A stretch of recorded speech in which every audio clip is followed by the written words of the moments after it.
Ya sebenarnya kan kita kan udah lihat kita teliti dulu tuh berkas-berkasnya, terus apa-apa aja syarat-syarat untuk mengajukan. Nah itu lagi dalam tahap kita verifikasi semua, divalidasi dulu bukti-buktinya supaya nanti nggak salah-salah. Nah tapi juga di tengah-tengah ini kan kita lihat apakah memang ada masih peluang untuk rujuk atau enggak, kita lihat lagi sembari berjalan.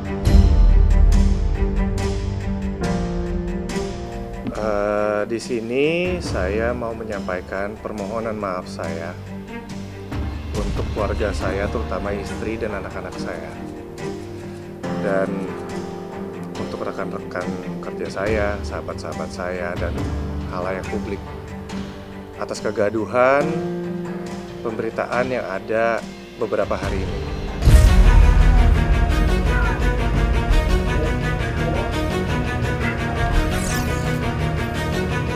Setelah cukup lama menghilang, Randy Kjarnet akhirnya muncul ke publik. Ditemani kuasa hukumnya, Randy menyampaikan permintaan maaf atas kegaduhan yang telah dibuatnya. Alih-alih mendapat banyak dukungan setelah menyampaikan permintaan maafnya, justru sebaliknya, Randy mendapat banyak sindiran dari banyak kalangan. Dan yang cukup mengagetkan, istri Randy, Lady, dikabarkan akan mengajukan gugatan cerai dalam waktu dekat ini. Saksikan selengkapnya hanya di Cumicam In Depth berikut ini. Hai Cumi Lovers, bersama Cumicam In Depth kami sajikan kabar lengkap, mendalam, dan akurat dari narasumber terpercaya. Dan jangan lupa untuk like, subscribe, dan juga share channel YouTube ini.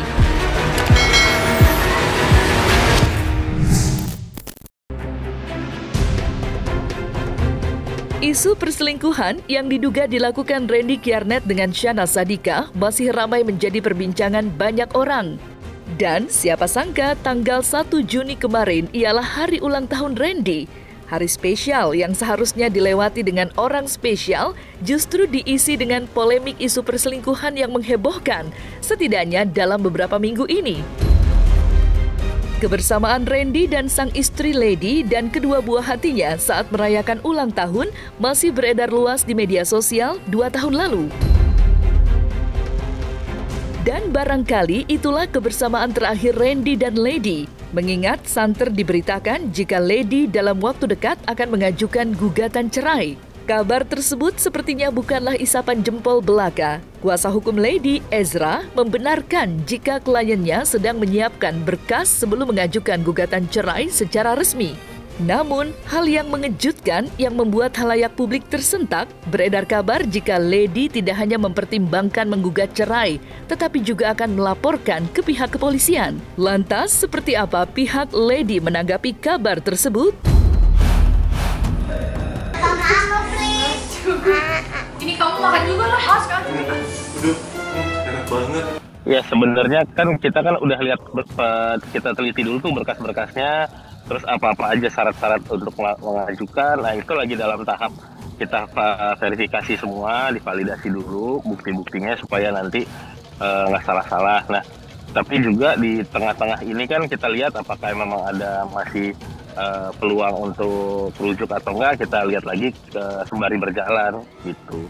Kalau dalam waktu dekat pastinya ini kan bukti-bukti udah disetor semua sama Lady dari bukti dugaan, saya ngomongin dugaan lah ya, dugaan perselingkuhan yang di-spill, video A, B, C, D, E, itu juga begitu kita pelajari, lalu kita nanti verifikasi mana aja yang berpotensi untuk dilakukan upaya hukum, baik upaya hukum perdata atau pidana kita lihat. Tapi balik lagi, semua itu kita pikirkan matang-matang, jangan sampai tergesa-gesa. Jadi dalam langkah dekat ini kita masih mencari semuanya biar pas. Kalau yang dicurhat pastinya apa sih, bagaimana prosedur bercerai itu, bagaimana, apa-apa aja yang harus dipersiapkan. Terus dampak psikologis ke anak bagaimana, terus dampak bagi nafkah dari suami itu bagaimana, lebih ke tanya-tanya itu dulu gitu. Jadi tapi kita kasih BP, kita kasih konsultasi ya, Lady siap dulu untuk menghadapi semua itu dulu, dipikirkan matang-matang gitu. Cuman penunjukannya saya bilang kalau aku udah surat kuasa nggak apa-apa, yang penting ditandatangan dulu, udah sepakat baru nanti kita obrolin lagi ke depan langkah hukumnya. Siapa tahu berubah kan ya.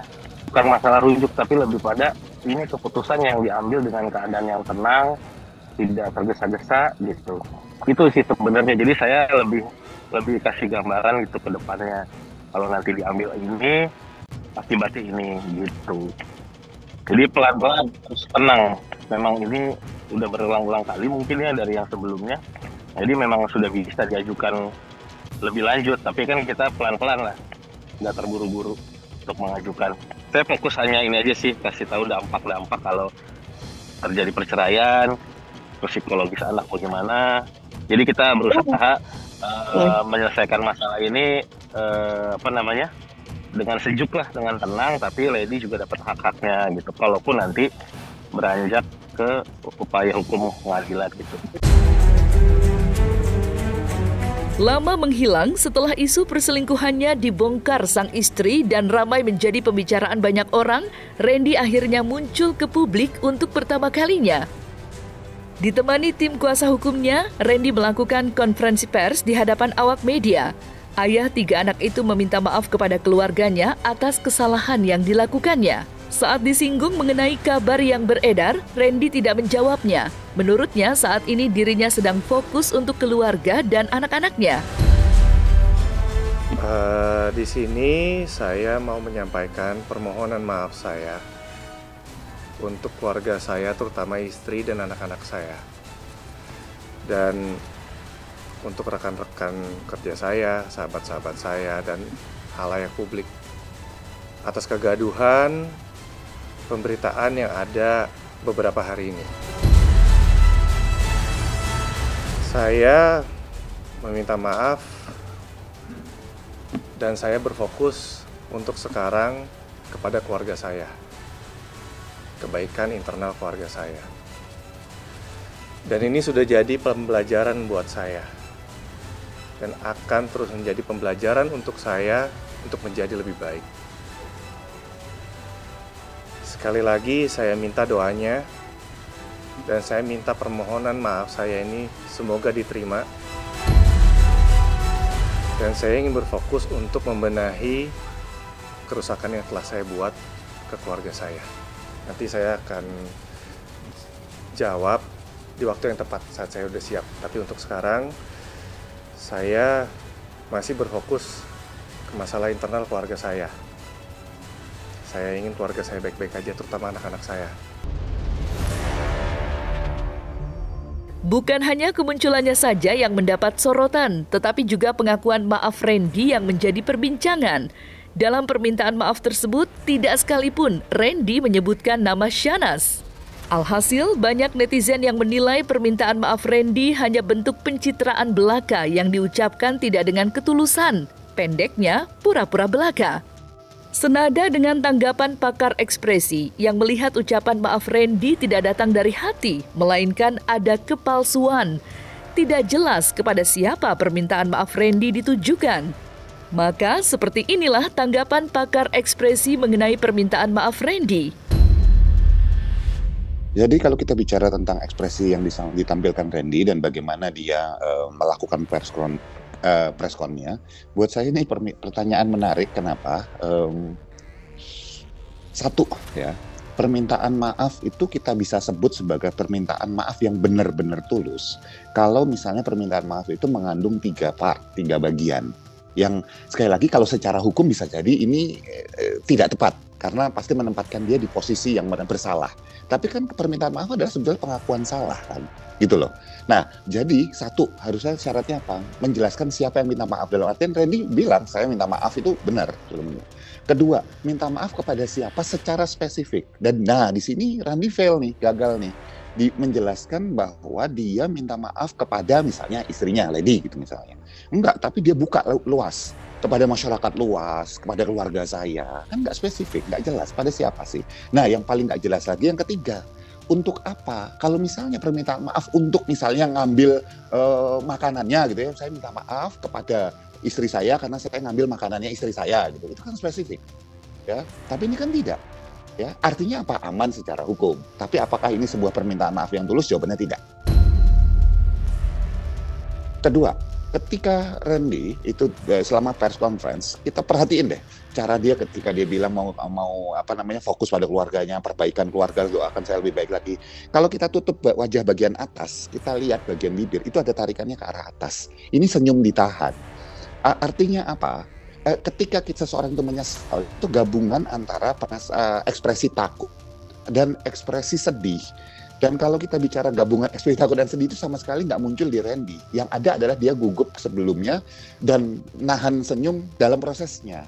Ini tidak ada penyesalan. Jadi ini adalah sebuah publicity stunt kalau bahasa saya. Ini adalah cara dia untuk menjaga nama baik dia. Kalau orang katakanlah memang mengatakan apa adanya, begitu ditanya, apakah kamu yang nyolong kue bolu ini? Gitu, jawabannya adalah ya saya nyolong, saya minta maaf. Gitu, misalnya gitu. Tapi ini kan enggak. Ren, untuk kasus apa gitu? Saya hanya mau fokus pada keluarga. Kesana kemari tidak bisa menjawab secara langsung. Ketika masih tinggal serumah nggak bisa ditanya kayak gitu, nggak bisa dijawab. Itu kan sederhana. Tinggal jawab ya serumah atau enggak rumah. Artinya masih ada yang ditutupi di situ. Jadi tiga hal ini sebetulnya sangat terlihat bahwa memang ada sesuatu terjadi gitu loh. Bisa jadi dia gini, dua kemungkinannya. Satu, bahwa ini adalah sebuah skenario yang harus dijalanin Randy atas saran dari kuasa hukumnya. Tolong jangan salah mengerti bahwa ini artinya kuasa hukumnya bekerja. Artinya mereka dibayar dan kerja gitu ya, memberikan saran gitu.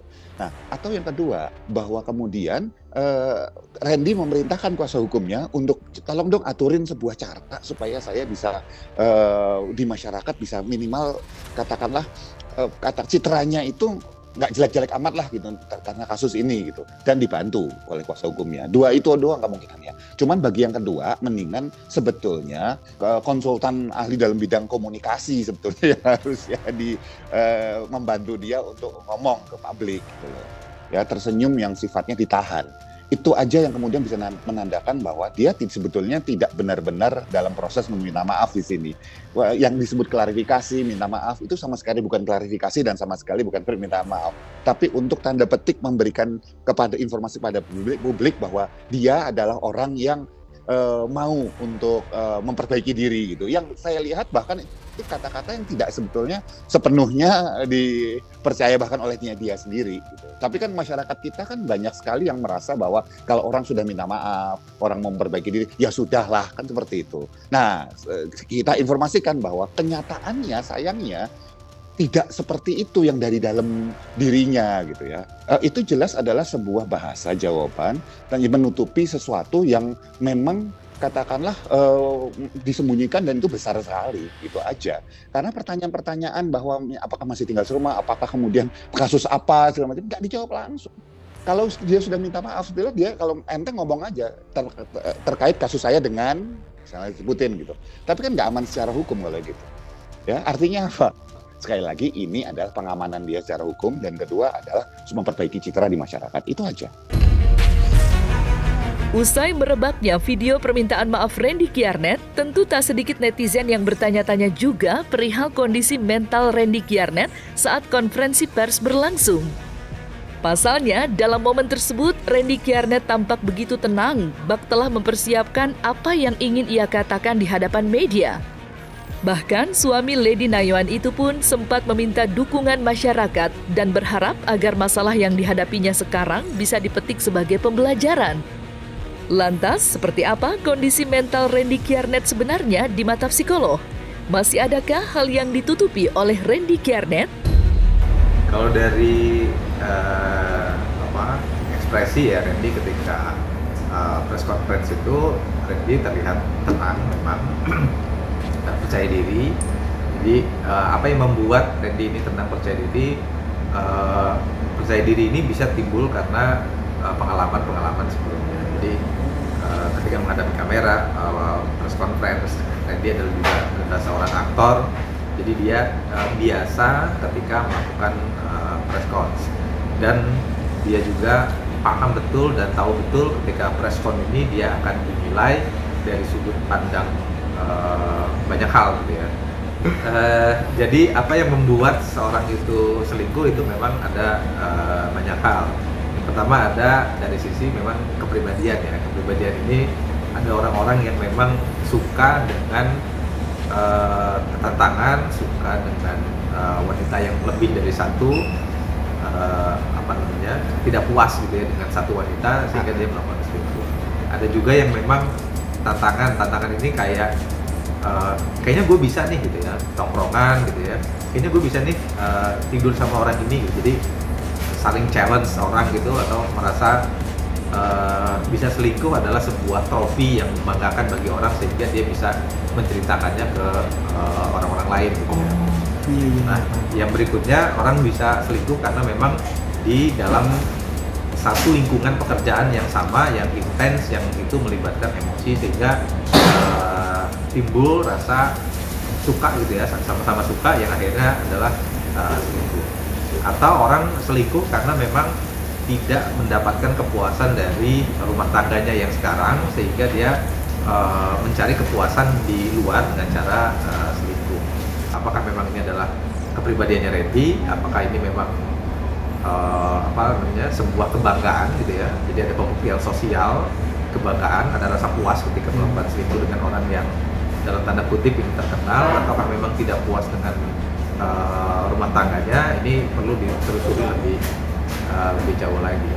Tapi yang membuat orang itu selingkuh sampai beberapa kali atau berulang kali, berarti memang ini bukan selingkuh yang disebabkan karena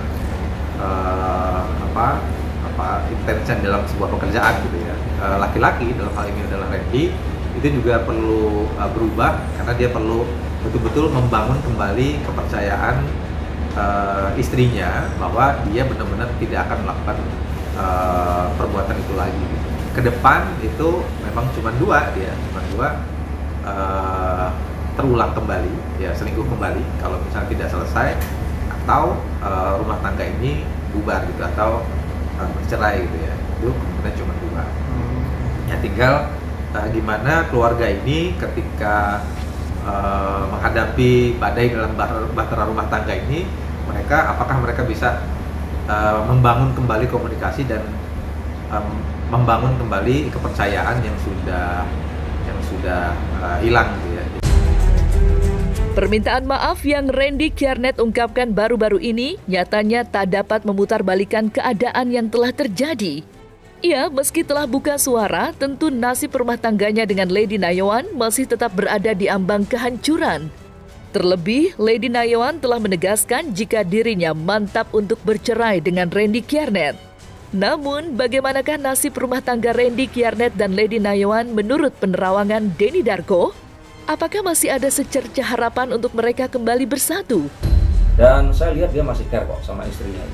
Dia masih sayang sekali sama istrinya. Bukan orang yang sudah nggak sayang terus kemudian berusaha untuk, dia masih sayang. Randy Kiernet ini masih sayang sekali sama istrinya, terutama jika hal tersebut menyangkut anak-anaknya. Dia sayang dan terlihat dia ingin mempertahankan rumah tangganya. Makanya tadi saya bilang itu tulus.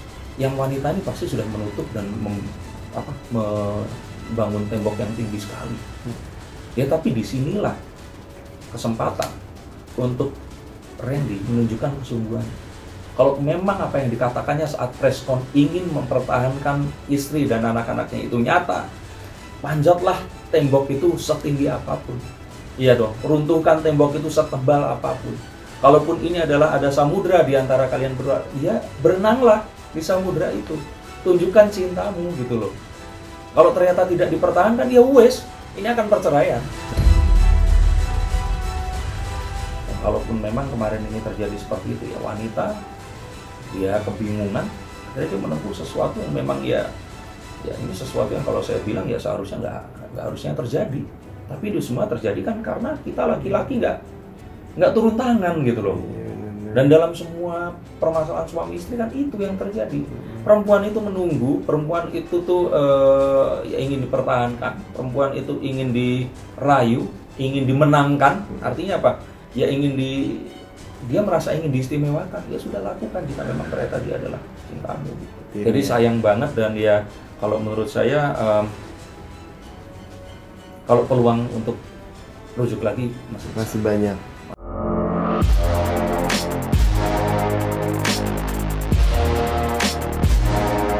Nah, selesai sudah Cumi Lovers bersama Cumi Camp In-Depth, kabar lengkap, mendalam, dan akurat dari narasumber terpercaya. Dan jangan lupa untuk like, subscribe, dan juga share channel YouTube Cumi Cumi.